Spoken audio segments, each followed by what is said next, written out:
ভাইয়া একটা গাঁজা নেন না। জানি আমি কি করবো? আপুরে দিবেন। কারে দিব?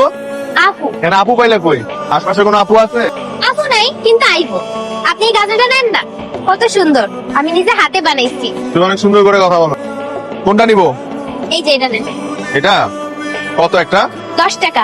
10 টাকা। তুমি 100 রাখো। দাঁড়াও, তোমার জন্য একটা চকলেটও আছে। আপনি অনেক ভালো মানুষ ভাইয়া।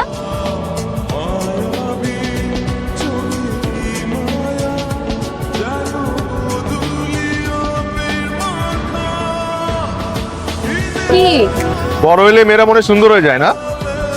মানে? আর ছোটবেলাতে এত সুন্দর ছিলি না। সেই যেবার দেখা হয়েছিল তখনও দেখতে ট্যাপ ট্যাপা ছিলি। এই নে তোর জন্য গাছরা।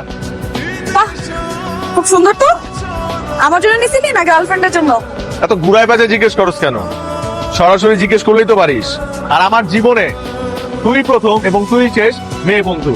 কিন্তু আমার বিশ্বাস করতে কষ্ট হয় যে তুই এখনো সিঙ্গেল। প্রপোজ তো অনেকেই করে, অনেক সুন্দরী সুন্দরী মেয়েরাও প্রপোজ করে, কিন্তু তোর কথা। আমার বাসায় চল।